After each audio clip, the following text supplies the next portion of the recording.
Mga kabayan, sa oras na ito nandito po ako sa palengke at itong ating mga kapatid na mga katutubo na siya kung nabibilhan ng mga halamang gamot nun mga kabayan ay may nadaanan akong bunga ng pandan lalaki na ito. Titignan po natin kung pwede po ito mga kabayan.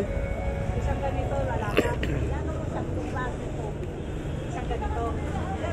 Unang laga ko.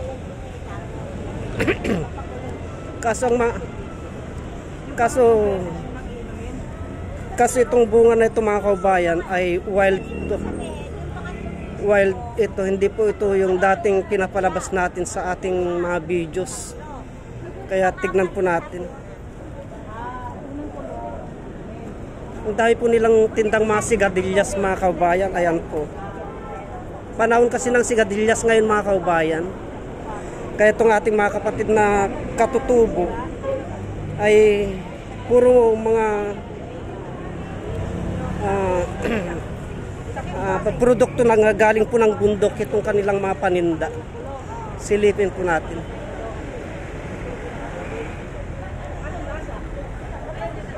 Maring gagawi pa tayo dun sa bandaron mga kabayan at titignan po natin kung meron pa tayong makikita. Gagawi tayo dun mga kabayan. So ito yung mga kasamaan ng ating mga kababayan na katutubo, yung nadaanan natin doon mga kababayan. Tignan po natin hanggang doon sa dulo kung ano itong ating makikita.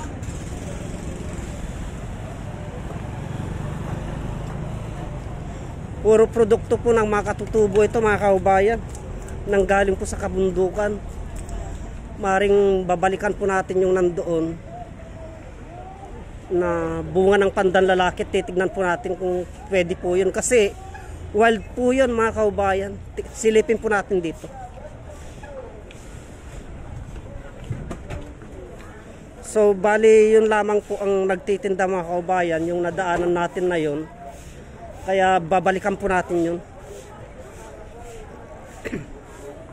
So wala na dito mga kababayan. Ito na yung mga pinakahuling nagtitinda na ating mga kapatid na mga katutubo. Kaya balikan po natin yung bunga ng pandan lalaki doon. Tara na po.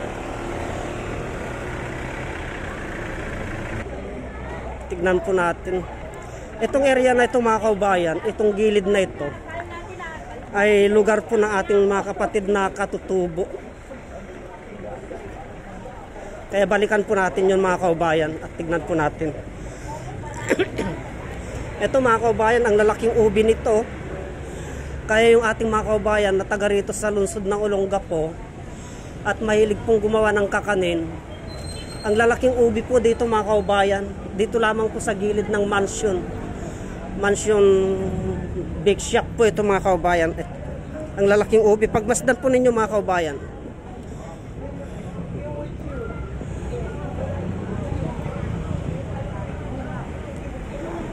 So wild. I-experiment po natin mga kababayan kung pwede po itong wild na ito. Titignan po natin kung pwede. Pakiabot nga yan kabagis. Ngayon ka lang dumating. Kaya nga, hindi, tingnan natin.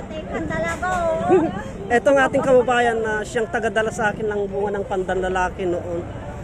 Kaso itong daladala niya mga kababayan ay ito yung tinatawag na wild. Wild ito.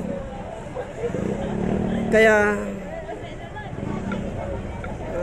susubukan po natin mga kababayan kung obra ito. Kaya nanawagan ako sa ating mga kababayan na nakasubok na ng bunga ng pandan lalaki. Antabayanan nyo po itong live nito mamaya pag uwi ko po sa bahay. At may nakukuha na bang ganyan? Sigurado ka? Yan, isang puno lang po yan. O pero may nakukuha na. Ano na po? Ito na Itong ating mga kababayan na yung ating mga kababayan na taga rito sa lungsod ng Olongapo, pag nangailangan po kayo ng mga gulay-gulayin o halamang gamot, katulad ng ating kababayan na ano ng pangalan mo? Nilda. katulad ng ating kababayan na si Nilda, ay siya po ang pinag-orderan ko ng mga lamang gamot. Kaya ito, maaaring kukuha tayo nito mamaya mga kababayan, at subukan po natin kung kung yung bisa nito ay kasing tulad din ng bisa ng original na pandan lalaki. Ito mga kababayan. Dadaan ako maya, punta lang akong barangay. Nakuan. Pag-abutan ako ng tanghali, kuan mo kay kuan. Sabi ni Kumarin Day. Ayo, kay Inday. Ha? Sige. Nakuan.